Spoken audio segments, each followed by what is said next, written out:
Granger says his leadership has brought transformation to Guyana. CDC on the ground as spring tides hit and top academic performers awarded. Stay with us for the next half an hour as we take you through major stories covered during the week of October 26th to November 1. Daddy!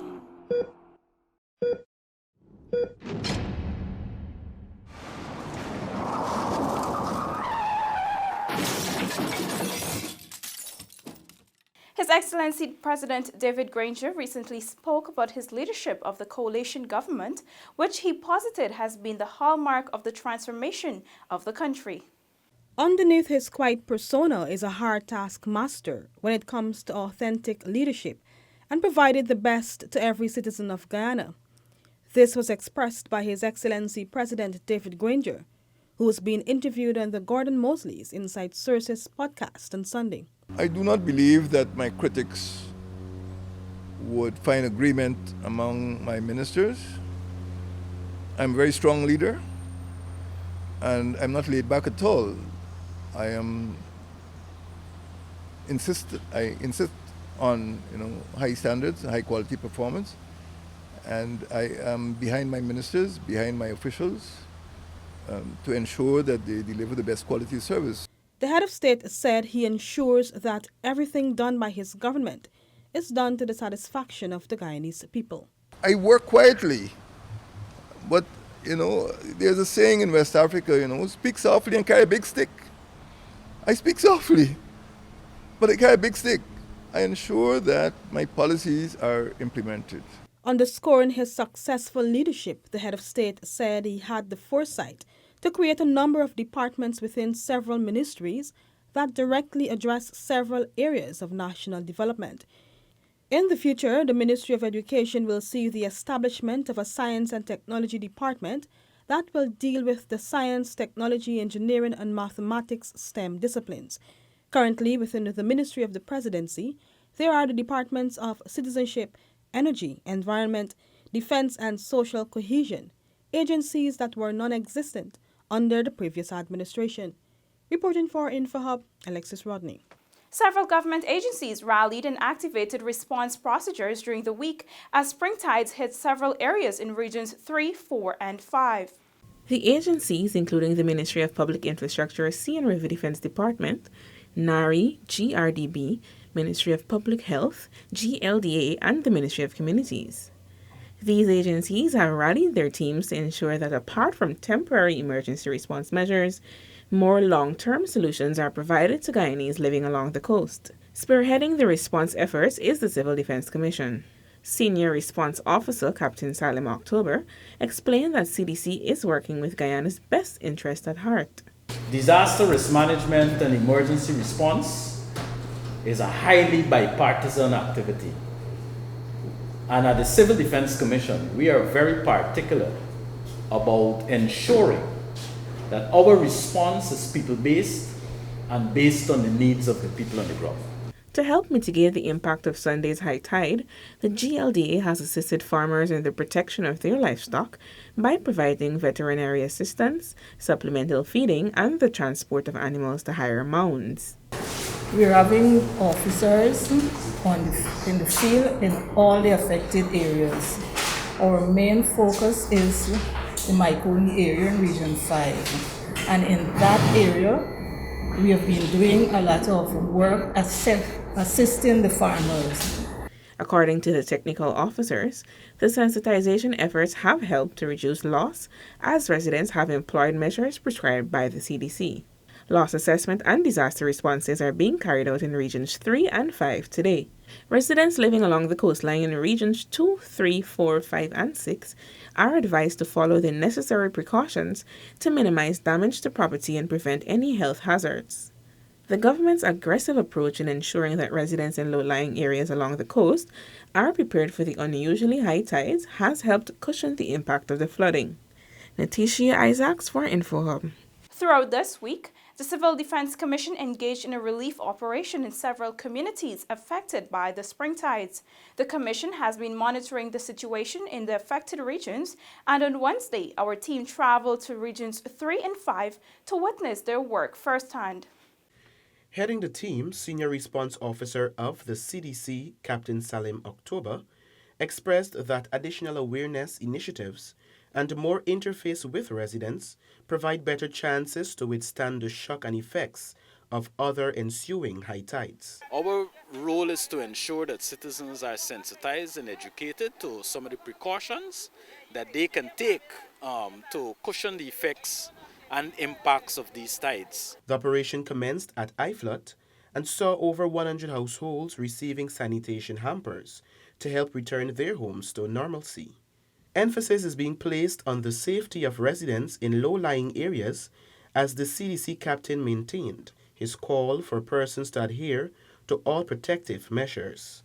Some of those precautions that a number of residents would have heeded our call to do would have included moving their livestock to higher ground, raising furniture and valuables off the ground to heights that would effectively allow for water to pass without damaging their property, taking precautions for the elderly and young children to remain away from floodwaters, cover any open pit latrines to ensure that disease transmission is minimized. Meanwhile, in Region 5, the Danzig to Fairfield communities of Maikoni faced the brunt of the spring tide. However, many residents commended the pace of the continuous emergency efforts in the face of an ongoing tragedy. Walking day and night, because you're in your bed and you hear engine beating and the truck like throwing the boulders. Both BK International and AS Constructors Inc. have been on the ground battling with the effects of Mother Nature in an effort to minimize the flooding of the residential areas. Every day you see the sand trucks, the big load trucks going out, they're carrying in the things. To date, more than 6,000 tons of stone were transported to the Danzig to Fairfield shoreline. 4 pumps were also installed by the National Drainage and Irrigation Authority. According to the forecasted period, Wednesday, October 30, is the last day for the current spring tide. Later on Wednesday, emergency measures had to be implemented after water inundated the Region 3 community of Stewartville after a coker door gave way. The following day, our team visited the location to learn that Gaisuku officials had completed the enforcement measures to the damaged coker doors in time for the next high tide. The Ministry of Public Health has launched a campaign to eliminate lymphatic filariasis with support from the United States Agency for International Development. The Mass Drug Administration campaign was officially launched at the Starbrook Market Square on Thursday. The 1-month exercise will see health officials visiting homes and schools to administer the drug. Leading by example, Minister of Public Health, the Honorable Valda Lawrence, took her set of pills to combat the parasitic disease. Minister Lawrence boasted that Guyana has made tremendous progress in the fight against filaria. However, the country's objective is to ensure elimination of the disease. We do not want persons within our communities to suffer this fate. And that is why collectively we have agreed to step up this campaign and to work together assiduously to combat and eliminate this often neglected disease. Lymphatic filariasis is reportedly a leading cause of permanent disability worldwide. Also known as elephantitis, the disease is spread by blood-feeding diphtheria, such as mosquitoes. Minister Lawrence said that the elimination campaign is a continuation of work started years ago by the ministry. Since then, Guyana has made tremendous progress in recent years in the rollout of the mass drug distribution. We have been able to net a coverage of 85%, and our hats are raised to those persons who got out there and ensure that they took those medications to our people. As the campaign rolls out, it is important to note that pregnant women, severely ill persons, and persons shorter the 90 cm are ineligible for the drug distribution. Reporting for InfoHub, Alexis Rodney. Cato Hydropower project is set to commence soon. During a visit to Region 8, Minister of Public Infrastructure, the Honorable David Patterson, described the project as a win-win as it has opened new opportunities.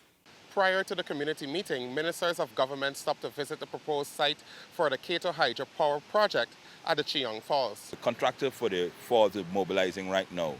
One of the things that we will be doing is piggybacking on that with the ministry, so that while they're bringing up materials, will fix the road. We'll probably stage from Karasabai all the way and we'll fix the road, and we'll do community work in this area as well. Karasabai, an indigenous village in Region 9, will be the staging point for the hydro project. Since the road conditions are suitable due to the favorable sunny weather between the two communities, no delays are anticipated before the start of both the hydropower project and road works. Minister Patterson gave a brief overview of the expected outcomes of the project. The idea is at the bottom of this fall we put a penstock whereby we channel the water without disturbing the flow, the fish, the environment, and that water will generate, will turn a turbine, we will generate electricity. The hydropower project will allow Cato to be the first indigenous community and only community within the country to be 100% powered by renewable energy. With a timeline of 18 months after construction in March, the $470 million project will ensure a 120-volt distribution network along with a 13.8 kV transmission network is built. The plan is to eventually have power distributed to neighboring communities such as Paramakatoy. Funding for the Cato Hydro project was sourced through a grant under the Inter-American Development Bank through its Sustainable Energy Program. During the launch of Tourism Awareness Month 2019, it was reported that the sector has invested more than $66 billion in Guyana's economy and created 22,000 jobs. At a media launch held at the Cara Lodge for Tourism Awareness Month 2019, the director of the Guyana Tourism Authority, Brian Mullis, relayed that tourism is becoming an important value-added sector in Guyana, requiring increased investment. GTA would like to highlight the importance of the continuous improvement that's required to maintain our position as one of the leading sustainable tourism destinations globally. Again, as I hope you're all aware, in 2019 alone, we've been recognized as the world's #1 ecotourism destination, the best in sustainable tourism, the best in destination stewardship, and a top 10 sustainable destination in the world. For the month of November, there will be a calendar of activities to bring awareness to tourism. Among the list is the Agritourism Expo as well as the Tourism Expo. There is also Restaurant Week, a familiar period for Guyanese and visitors alike to check out some of the local delicacies being prepared at restaurants. Among the new initiatives is the mystery shopping. This is where individuals will be hired to experience certain services and test the effectiveness of training programs. Additional ventures to be introduced this month include Guyana's official rum route, a day tour of Maracaibo, and a 7-curry tour. The GTA is also working to launch new products in collaboration with several communities, including Wakapau, Chinapau, Karasabai, and Warapoka. Also speaking to the launch on Thursday, President of Tourism and Hospitality Association of Guyana, Mitra Ramkumar, noted that similarly as the oil and gas industry is being viewed as a new frontier for Guyana, so should tourism. With the fact that Guyana is now going to be, it's now a new oil and gas frontier, we see tourism as a new frontier industry for Guyana because these two industries got so many synergies. They mesh well. The oil and gas industry as well can create the revenues to market our country, to tell the world that we are the #1 ecotourism destination. The administrative regions were also invited to propose tourism awareness activities during the month-long observance and promotion. To learn more about what is happening during Tourism Awareness Month, check out GTA's Facebook page for the latest updates, and you can also follow us on our social media platforms. For InfoHub, Ayana George. Agriculture is undoubtedly one of the most critical sectors in the Upper Takatu, Upper Essequibo region, with close to 4,000 acres of non-traditional crops and a considerable amount of the nation's cattle. This was highlighted as the region hosted its third regional agricultural and commercial exhibition at the Lethe Market. The government, through the Agriculture Ministry, has prioritized the agriculture sector, making it a national development initiative. To this end, millions of dollars have been invested to push the Rupununi Savannah as a new frontier for agriculture development in Guyana. Minister of Agriculture, the Honorable Noel Holder. The Rupununi Region 9 can be the backbone of Guyana's hinterland development. This will build a sustainable and resilient economy. Let me reaffirm the Ministry of Agriculture's commitment to working with our partners to leverage natural capital in Guyana's material. Rupununi. Meanwhile, the Indigenous Peoples Affairs Minister, the Honorable Sidney Alicock, underscored the importance of the sector to the region's economic development. He noted that farmers have the potential to create their own niche markets since the region produces its own organic foods and is known for its value-added products such as peanut butter and cashew nuts. Agriculture, it is such a quintessential sector in any country across the world.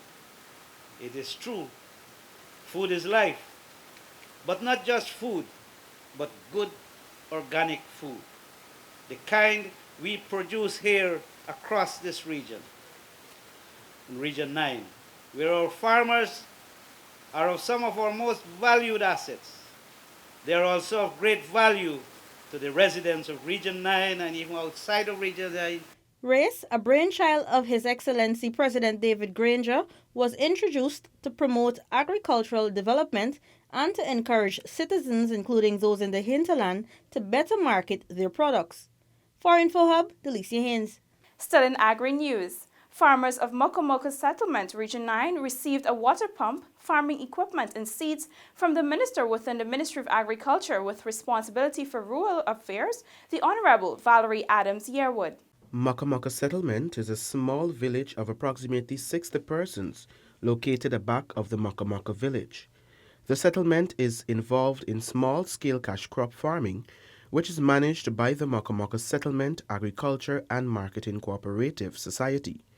The items were distributed following a request by Chairman of the Co-ops, Ben Smith. Minister Adams Yearwood commended the residents for pushing agriculture in the community.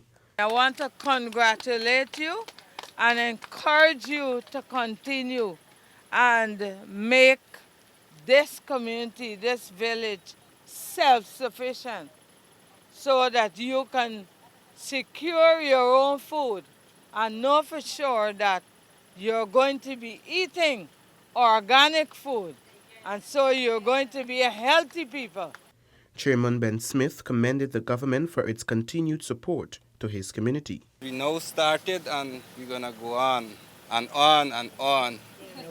And I want to thank the government and encourage all the younger folks like me, myself, to support this government. The initiative is part of the government's effort to revive agriculture throughout the hinterland regions. For InfoHub, Kellon Rover. The lives of 75 young people from across the country will be transformed as the Basic Needs Trust Fund has made a $33 million investment in training. The future is already set for 34-year-old Ronald Thomas of Nimes Village West Bank de Merara. In less than a year, he will be opening the doors to his own mechanic shop, creating employment opportunities for other youths in his community. While life has not been a bed of roses for the former DJ, he is confident that the training he will receive at the Ministry of Education's Industrial Training Center will have a positive influence on his life, leading to significant transformations. Finance is actually something that you grow as an individual to adapt in your everyday life, which could take you where we are today at GITC, from negative set of children or students to positive. Where we did not have dreams, now we have dreams along with visions. We never had hope, now we have faith and much more. Like Thomas, 74 other young men and women have been afforded the opportunity to be trained in motor vehicle servicing and repairs, the brainchild of the International Decade of People of African Descent. With funding from the Ministry of Finance's Basic Need Trust Fund, $33 million has been offered for 75 students, 25 at the Guyana Industrial Training Center and 50 at the Guyana Technical Institute to be trained in the program. The one-year training commenced in September at both technical institutions. Finance Minister the Honorable Winston Jordan said society must view vocational training as not only a second chance for school dropouts, but as an integral part of any school's curriculum. You could have 18 years and you could still want to be an automotive mechanic or automotive engineer or whatever name you may wish to call it. But the whole thing is, whether you got 18 A's or no A, or whether you have 18 subjects or no subject, vocational training and education must be seen right there with any other training. Minister Jordan said the training being offered is timely in Guyana. According to the Guyana Revenue Authority, between 2014 and August 2019, 41,500 vehicles were imported into Guyana. And with the advent of oil and gas and the expectation of more vehicles, the need for more local mechanics will equally increase. Reporting for InfoHub, Alexis Rodney. Guyana's top performers at the NGSA, CSEC, and CAPE have been rewarded for their excellence in education at the National Awards ceremony. During a ceremony held, it was disclosed that 4 students have been invited to Grenada to receive awards for best overall performance in the Caribbean in several subject areas. Students from education districts across Guyana who displayed outstanding academic performance have been rewarded for their commitment to their education. This is the 23rd such ceremony held to celebrate the accomplishments of students along with their teachers and parents. Education Minister, the Honorable Dr. Nicolette Henry, explained that this year's performance is testimony to the deliberate investments in education. Our job at the Ministry of Education is to create opportunities across our education system to develop every student to reach their full potential. And that is not only providing education or quality education for a few students at our more prestigious schools, but rather creating opportunities for every child in Guyana. As Guyana continues to excel in education, the Caribbean Examination Council has invited 4 students to Grenada to receive awards for best overall performance in the Caribbean in several subject areas. Guyana is poised to receive the award for the best school at this year's CSEC examinations due to top CSEC student Rihanna Tony's performance. The Ministry of Education has been investing in schools all across Guyana to bring them up to par with the conventional top schools. Chief Education Officer Dr. Marcel Hudson noted that the educational feats achieved by junior secondary schools this year is proof that the interventions are paying off. There was a time when the names of the Queenstowns, the Lodge, the Kingston, all those different schools, you may not have heard their names in terms of excellence. But that has changed and will continue to change as we apply ourselves to improving the education system. Guyana has had a momentous year in education, achieving the highest pass rate at the CSEC level in the Caribbean and in the country's history. For InfoHub, Anara Khan. Guyana made international headlines again recently as the STEM Guyana team was awarded in Dubai with the Albert Einstein Gold Medal of Excellence. The youths represented the country at the first global robotic competition in October. Deemed as one of the most sought-after international events for many countries around the globe, Guyana's Technology, Engineering and Mathematics STEM team traveled to the capital of the United Arab Emirates and competed with 190 countries. Today, First Lady Mrs. Sandra Granger hosted a ceremony at State House to honor the group of teenagers who displayed remarkable resilience and have done their country well at the first global robotic competition. Guyana placed 39th, which is in the top 25% of the 190 countries which participated. And people might say, what is 39th? that is not first, but became first because we were awarded by the judges the Albert Einstein Gold Medal for Excellence. And this was ahead of Tunisia, which won a silver medal, and Germany, which got the bronze. Youngest among the team was 15-year-old Kyle dos Santos, who spoke of his experience in his robotic journey. With the STEM program, they have various activities. What I got into and learned about was with the mobile app creation. And from there, I moved on to the basic robotics course. And I was recommended for the junior team, but unfortunately, the junior team did not get to travel. So Miss Karen Abrams saw my potential, so she recommended me to join the senior team, where I proved that my worth for the team. So I was able to go. Team mentor Ariana Mahes says despite the many challenges the group faced, it still came out triumphant in the end. Fortunately, on that first day, we had 3 matches and we won 2 of those matches. So the team was very, they were amazing. They handled pressure really, really well. I've seen how robotics, on the level that we do robotics with the international competition, I've seen how it's impacted the lives of the students. Like every year that they travel and they come back, even the students this year, I've seen changes in them, like personal growth in those students. And like in youths in Ghana, we have issues where they're going after crime and so on. Robotics is one of those fields that we can implement that you don't necessarily need like a high level of education and all of those things.